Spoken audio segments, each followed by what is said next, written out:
Hello and welcome back to Better Than Adventure. I did some very hard thinking, and the brain started to melt down, which is normally a sign you should stop. But for me, it's a sign that everything's going great. So what I decided was to continue playing. So, from the rooms that we want to build, we'll need one big old dining room. I think we found it. And one big old kitchen, which will probably be this room. Yeah. We have doors on us.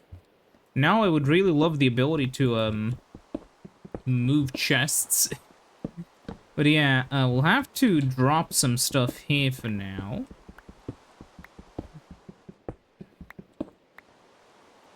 Get out of my inventory, please. Just for now.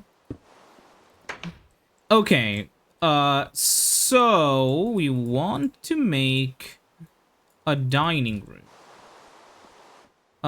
We'll put this in the hallway for now.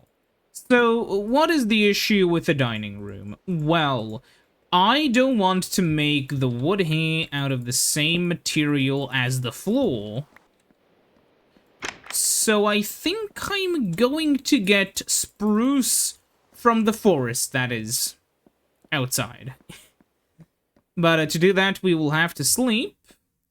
But to do that, I'll have to go up like 20 flights of stairs, which may be a downside to having a mansion. By the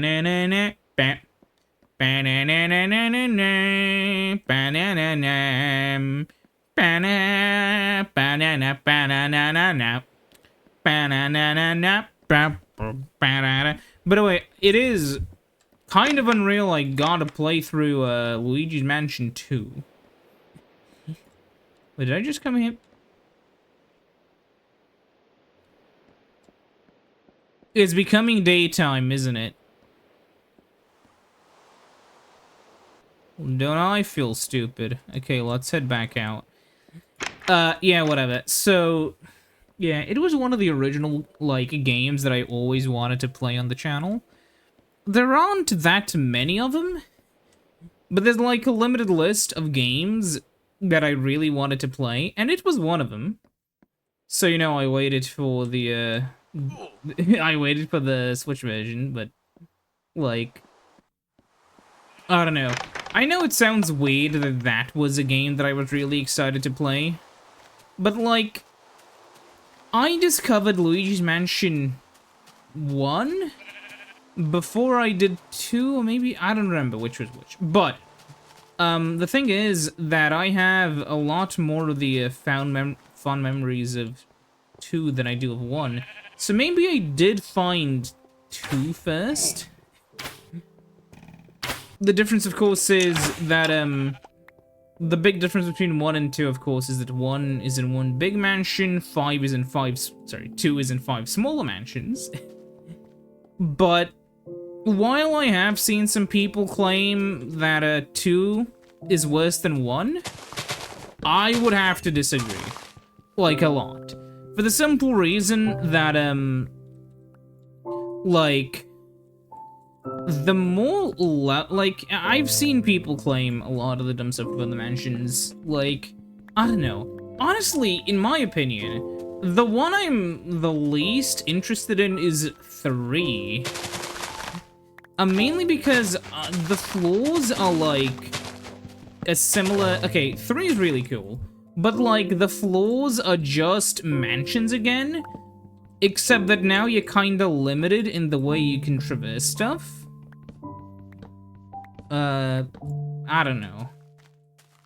It's one of those things where I guess I'm also not really that connected to it. Like, I've never beaten it, by the way, but I've never seen, like, people do a Let's Play of it ever. That's how I saw the first 2 games happen. You know, it's one of those things. I actually played the 3DS version of 2 up until the final boss and it stopped. Honestly, kinda sad that this was the same issue that Panzer Dragoon faced, where they only remade one of the two, like, core games. Like, if, instead of having the Panzer Dragoon remake, if they remade 1 and 2, I think it would have gone a lot better with the audiences. It's similarly to how the issue I feel with Luigi's Mansion 2 is that there's now, you know, I assume that now that there's confirmed GameCube emulation on Switch 2, that you'll be able to play, like, Luigi's Mansion 1, 2, and 3. Like, on the same system. And maybe we'll even get Luigi's Mansion 4. It's been 6 years. Between Luigi's Mansion 1 and 2, it was 12. Then between 2 and 3, it was like 6 years as well, right? 2013, 2016. So maybe we'll get one in like 2026? I don't know. I don't know what they could even do, which is kind of a Nintendo problem. Which I remember them talking about, like, with F-Zero, where they're like, oh, we don't want to have, like, the, Tomb Raider effect, where we make, you know, like, the same game again and again and again, with slight alterations. But then they break that rule with, like, Mario Party and New Super Mario Bros. For a while. Because they're like, oh, well, we have to have a, 3D, you know, we have to have a 2D Mario. Honestly, I am really a big fan of what they did with Galaxy, where, you know, they would take all of the, well, they would make a new sort of game, right? Like, Galaxy took a lot of the ideas from the previous games and refined them. It became a good game, unlike Sunshine. But Galaxy 2 took all the other ideas they had with, but couldn't implement in Galaxy 1, and, like, all the revisions that they thought could be better, and then they turned that into its own little game. And honestly, I would have loved to see that for the, other games. Like, Super Mario 64 2, which was something which a lot of people kind of talk about this, you know, potential game. I honestly think that, I mean, like, fucking toss out some other N64 games Nintendo was working on that didn't really amount to much. And, like, if they could have made, like, Super Mario 64 2 on the same system, I think they would have been in a better position, though, again, I don't know what the fuck they could have even added. So, I understand why they couldn't be bothered, but, like, you could imagine it as, like, you know, like, Mario Galaxy 2 is like Mario Galaxy 1 with a little side quest and like, a level pack. And I find that really cool. Though, of course, you know, again, as I mentioned earlier, like, there's a reason why this was only tried of Galaxy. It's because people don't really, like, a lot of people at Nintendo just don't really want that. For the simple reason, again, that, a lot of people at Nintendo see what they're doing as kind of important. And I kind of have to agree with them, because, at least, agree with what I think they're thinking, which is that if they allow themselves to just release a new Mario game whenever, they'll kind of degrade the series by, you know, just pumping out games when they may not have all the ideas ready. I mean, that's sort of the main issue of Sonic. Like, people wonder about Sonic, you know, why is he in the why was he in the situation he was for so long? And really, the honest answer is because Sega was kind of out of ideas, but they were still making Sonic games. And by not doing that, Nintendo has basically isolated themselves from that issue with 3D Mario. Of course, with 2D Mario, they had the blunders of, you know, Mario Sunshine. And, sorry, 3D Mario, yeah, they had the blunder of Sunshine, but they still had, you know, the thing was that Sunshine came out, at a point in time where people just had to kind of like it. I'm aware that some people still see it as a good game, but come on now. But the main thing is, Sunshine was part of the reason why it was received so well, was because it was a new Mario game after a while. If, like, you had, like, let's say Mario 64 came out in, 96, and then Mario 64 2 came out in, like, 99, and then Mario Sunshine then came out in... You know what I mean? It came out in 202, and then it's like... people would be more negative, I think, because they would have already seen, like, okay, so we had 2 Mario games so far, and then the third one is just kind of eh. Come on now. Like, that was how people were with, the new Super Series, right? Like, but by the time, because the releases were spread out more, by the time,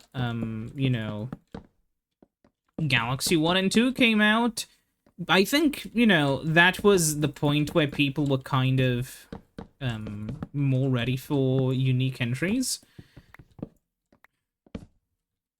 But I don't know.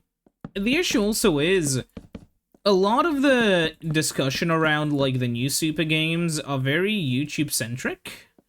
Because in real life, a lot of people enjoyed the new Super games, including me. Because they're really fun.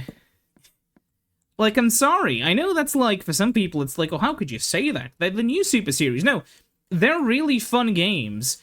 Like, they are derivative, sure. But I'm one of those people who believes that something being derivative isn't necessarily, like, by itself a bad thing. It's only, like, if the thing that should... it's only if you're derivative, but also bad that's an issue, right? Because if a game tries something new, like Sunshine, it can be a bad game, like Sunshine, but you can't fully say that it's shit, because at least it tried something new, right? It's kind of like why people enjoyed, like why some people still have a positive view of Sonic 06, even if it's a shitty game. It's because at least 06 tried something. Granted, it was awful. And don't let, like, people online convince you it wasn't. It was an awful game. It's just that it still tried something. And that was such a powerful motivator that some people still kind of like it. As weird as that is to say. And that's kind of what I feel is a bit of an issue with at least the new Super series, where it felt like they were, they still tried, just maybe not as hard. And that's also why, in my opinion, Sonic and the Secret Rings is a fucking horrible game, while 06 is just kind of bad. Like, not just kind of bad, it's just bad. It's not like... The thing with 06 is that it's just such a buggy and broken mess that you can still have some enjoyment. I mean, the plot is bad shit in exactly the Sonic way that I want it to be bad shit in. I'm aware that some people back in the day got really angry because, oh, Sonic was kissed by a woman. Sorry, by a human woman. Some people were probably upset that it was a woman, but, excluding that part of the Sonic fanbase, yeah. A lot of the complaints about 06 were kind of really stupid, and I don't care. Actually, no, let me just say, whenever people complain about the story in a game, honestly, 9 times out of 10, when I hear it, it is stupid. It's like people complaining that Pokemon has a story. Just flat out, Pokemon has a story. Well, yeah, it's an RPG, of course it has a story. But, like... people just, and this is what I've noticed, people don't like stories in games sometimes, and they'll just become really defensive whenever you mention to them that, hey, these games are supposed to have stories. That's why they're RPGs, you know? Like, so much Pokemon hate is just because a lot of people, I think I mentioned this before, where a lot of people just like it to, just like to play Pokemon because they like, to catch their little friends and run around the world and explore. But that's not what Pokemon is about. Pokemon is an RPG where you make your little friends, then you tell them to fight to their death. And that's what it will always be. It doesn't matter that, like, somebody wants Pokemon to be XYZ. Pokemon will always be an RPG, but so much of the online discussion surrounding Pokemon is made by people who want the games to not be Pokemon. And that's honestly such a frustrating part of, like, at least the Western community. Because, trust me, discussions aren't the same, you know, everywhere around the world. In some parts of the world, Pokemon's appeal is very different. And, like, you know, for instance, in Japan, Nintendo in general is treated more like a divine entity from what I could see, at least with the way that public transit has Pokemon and Nintendo everywhere. So, that's a joke, by the way, but, like, in a lot of places, especially in the West Online, people just are really mean towards RPGs and JRPGs because they're less popular here. And the thing is with Pokemon is that it's one of the few, like, JRPGs that have managed to actually penetrate, like, the sort of, you know, barrier. Because, you know, I like RPGs, but they're not for everyone. If you can't stand text, or can't stand, like, somewhat cheesy stories, like, you're probably not gonna like RPGs that much. But if you like them, then you may enjoy them. But the issue is that a lot of the time, people will just go into Pokemon and then realize, wait a minute, I don't like this game. But they won't realize that they don't like it because it's an RPG, they'll just see that they don't like the game.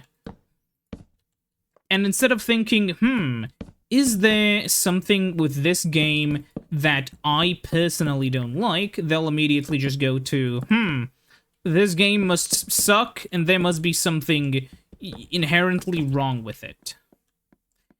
And then they'll go online and yell about that. Pokemon discussion! Ta-da! That's what happens online.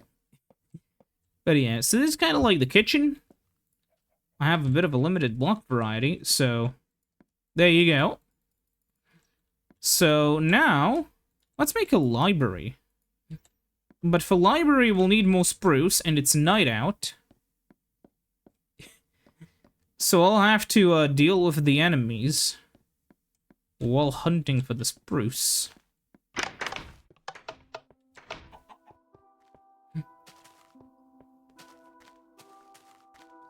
By the way, did you notice they made the stars different colors? So cool. Oh my god!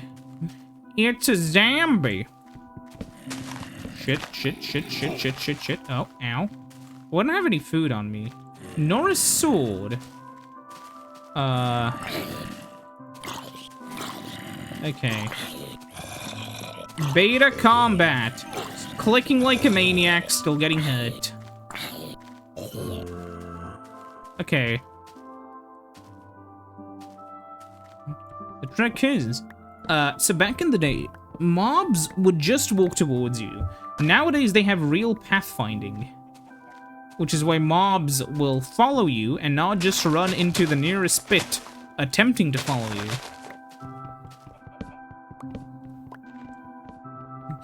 Yeah, man, I remember making old farms. So the way you would make a farm back in the day was so different to how you farm mobs now.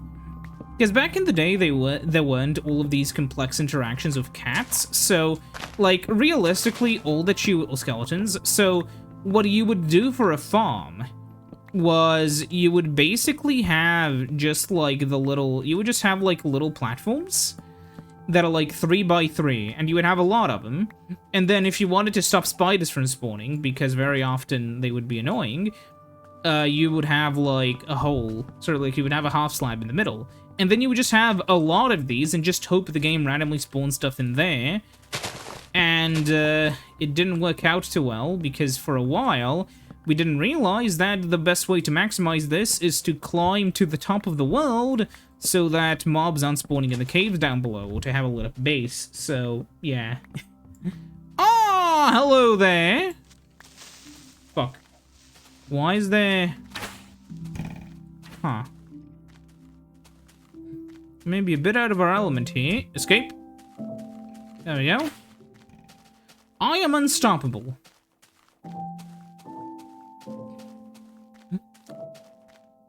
So yeah, now we'll have to figure out where to make the library. Now, that's the only two places I've thought about. The library and the kitchen. What other rooms do we need? Maybe this could be, I don't know, it's a bit too small. What about this one? This one's kind of big, but I don't know. It would seem to be a little bit in the way to make the library there. That seems like a bit of an important room. If that would be an important room, though, then maybe the best way to put down a library would be over here, because anyone going, like, from the important room back, also love how this is just one off, and I won't care. Yeah, anyone going from the important room out would probably want to, like, stop by the library if there's something important that they need to take a look at. And that's what we call diegetic building, sort of.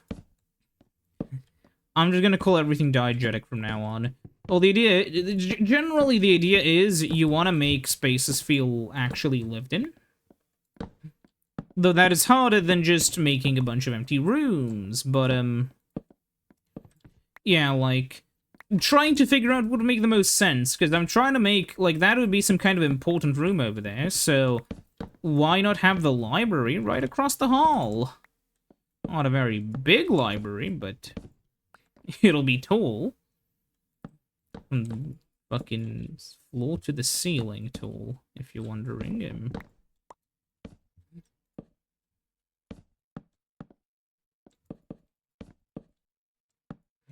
Oh my god, what?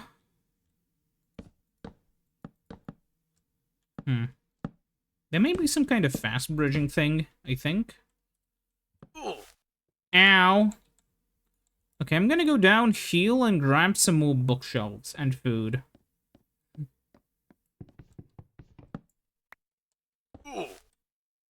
Clearly, the best way to do that is like this. Let's see.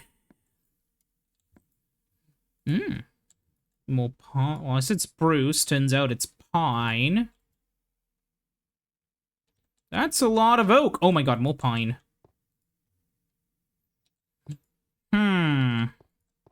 Did you guys see food anywhere? There's just raw pork chops. I thought I had cooked ones somewhere. Ah, yeah, in here.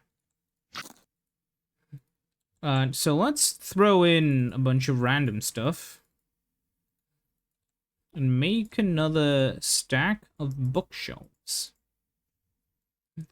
Though we'll need more wood. I'll leave this. Let me take... Okay, so I'll do this and this. And then, do that. And sure, you know what, that.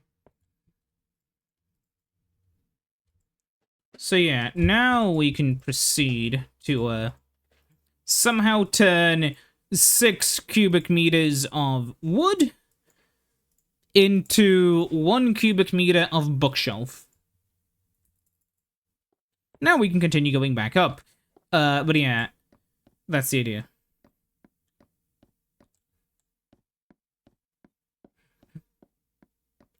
Here we are. Oh, and if you're wondering, this wasn't intentional.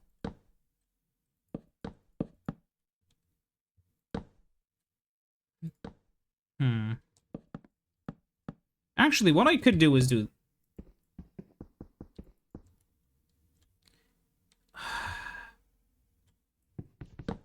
do this. And this. Here. Here. Ta-da! You just have to build smarter, not harder. So I don't like that one question. Do you work smarter or do you work harder? Well, working harder got us Neanderthals. Working smarter got us humans. From my understanding, and this is not a very good understanding, warning, of Neanderthals and why they aren't around anymore, I think it was because Neanderthals just overspec'd into power. Like, the thing was, Homo sapiens were just weaker. However, Homo sapiens could adapt better because we didn't require as much energy to upkeep our body because we didn't have huge muscles and stuff. And while Neanderthals were, like, more powerful, because we worked in large groups, much larger groups than Neanderthals from what we understand, humans, from my understanding, won over Neanderthals by basically just, you know, a bunch of bees versus a wasp. A wasp is strong, but a bunch of bees are stronger. Do I have bridging on or something? Yeah, I do. But yeah, like, and it's also the thing that obviously Neanderthals didn't just die out. Like, there was very clearly interbreeding, which means that, chances are we didn't kill each other. Oh, that doesn't break. That's good. But yeah, here we go. That's the library. I hope you're happy. What's next? We have a big... This could be like a fun room, like with a billiards table, which I don't know how to build. Then there's also this room, which I don't know what it could be. But there's also, if we head in here, the big important room. What do I do with this? Yeah. Also, it's funny how small the basement is. Part of me thought about moving the kitchen to the basement, because that'd make more sense, but I don't know about it. Yeah. The idea would be, though, having a use for the basement. What I find interesting is if you would go over here... So this is floor level. Down here is... Yeah, as you can see, down here is actually the underground. So maybe we could put some kind of slat windows or something down here to kind of give this place natural light, because, I don't know, feels more natural, question mark? I don't know. But I think, by far, the best part of this mansion is the entrance. Because it feels so grand when you just look at it this way. Okay, maybe the windows are a little bit... Actually, I like how the windows look. Still, like, you just walk up it. Yeah, this gives it a more rustic feel. Like, it's just so big. You walk inside and then you see, yeah, it's certainly the same size on the inside and not bigger. But yeah. So, what other rooms could we have? I don't even know, like... I guess some offices. Some living rooms. Who knows? I'll look up what Luigi's Mansion has. That's why I had the idea of, like, a billiards room. But this place is a lot larger, it seems. Whatever. I'll see you next time. Maybe I can look what the Spencer Mansion has. Goodbye.